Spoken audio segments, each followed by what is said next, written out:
Selamat memilih NTT. Kenali poin penting ini sebelum menentukan pilihan. Pemilihan umum kepala daerah di Indonesia 2024 digelar secara serentak untuk daerah-daerah yang masa jabatan kepala daerahnya berakhir pada tahun 2022, 2023, 2024, dan 2025. Sistem pemilihan serentak pada tahun 2024 merupakan yang kelima kalinya diselenggarakan di Indonesia dan pertama kalinya melibatkan seluruh provinsi, kabupaten, dan kota, terkecuali Provinsi Daerah Istimewa Yogyakarta yang gubernurnya tidak dipilih. Begitu juga terjadi di Jakarta Barat, Jakarta Pusat, Jakarta Selatan, Jakarta Timur, Jakarta Utara, dan Kepulauan Seribu yang bupati dan wali kotanya ditunjuk oleh Gubernur DKI Jakarta. Pelaksanaan pemungutan suara direncanakan digelar secara serentak pada tanggal 27 November tahun 2024. Total daerah yang akan melaksanakan pemilihan kepala daerah serentak tahun 2024 sebanyak 545 daerah dengan rincian 37 provinsi, 415 kabupaten, dan 93 kota. Di Provinsi Nusa Tenggara Timur, pada tahun 2024 terdapat 22 kabupaten dan kota yang melaksanakan pemilihan kepala daerah yang baru. Berdasarkan data yang disampaikan oleh Ketua KPU NTT dalam debat publik, terdapat 3.988.372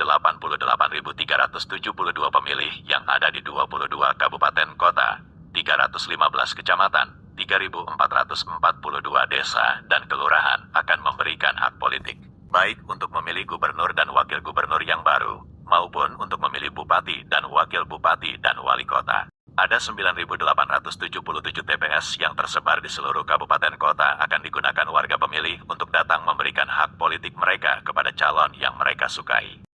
Lalu siapa yang mereka pilih? Untuk pemilihan gubernur NTT pada pemilu 2024 diikuti 3 pasangan calon. Di antaranya paket Ansijen nomor urut 1, paket Melki Joni nomor urut 2, paket Siaga nomor urut 3. Siapa yang terbaik dan mampu mengakomodir persoalan atau keluhan masyarakat? Sesungguhnya, ketiga pasangan calon telah mementaskan kemampuan yang mereka miliki berdasarkan tahapan yang ditentukan. Mulai dari pendaftaran, sosialisasi, debat publik, dan kampanye terbuka. Melalui tahapan-tahapan tersebut, mereka telah tunjukkan kepada 3 jutaan pemilih bahwa mereka merupakan putra-putri terbaik dari NTT. Solusi melalui program kerja telah dipaparkan ke publik untuk mengatasi persoalan kemiskinan, petani, nelayan, buruh, lapangan kerja, olahraga, pendidikan, kesehatan, dan infrastruktur.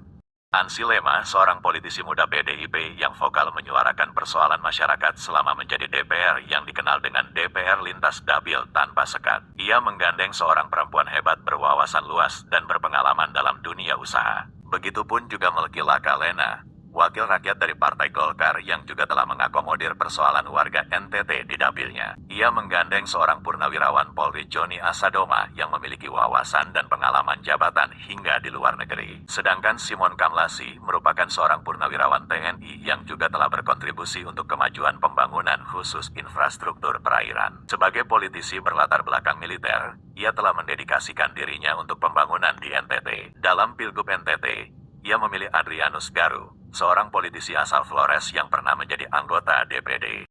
Pemilu bukan pemilihan tokoh adat atau tokoh agama. Momen pemilu merupakan sebuah momen di mana rakyat memilih pemimpin yang baru, figur pemimpin yang lebih baik. Untuk memilih pemimpin terbaik, para pasangan calon membangun kekuatan dan strategi kampanye, menunjukkan kualitas, kuantitas, kemampuan dan pengalaman yang menjadi alat ukur bagi rakyat pemilih menentukan pilihan.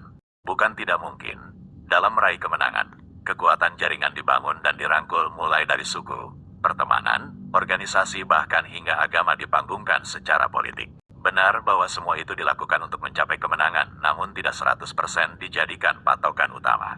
Karena memilih pemimpin daerah tidak sama dengan memilih kepala suku, kepala adat ataupun tokoh agama. Sederhananya, memilih kepala suku untuk memimpin suku tertentu. Begitu juga memilih tokoh agama yang lebih menitik beratkan pada umat agamanya. Sedangkan memilih pemimpin daerah untuk memimpin semua suku, semua budaya dan adat istiadat dan memimpin semua agama. Lantas bagaimana cara memilih calon kepala daerah yang tepat untuk memimpin dan menjalankan berbagai program guna memajukan daerah yang dipimpinnya di masa depan? Berikut tips jitu dalam memilih calon kepala daerah menurut Direktur Eksekutif Perkumpulan untuk Pemilu dan Demokrasi Titi Anggraini. 1. Cermati masalah yang ada di daerah. Setiap daerah memiliki masalah yang unik. seperti kerusakan lingkungan atau kurangnya peluang kerja. Penting untuk mempelajari permasalahan di daerahmu agar dapat memahami langkah-langkah yang perlu diambil kepala daerah dalam 5 tahun ke depan.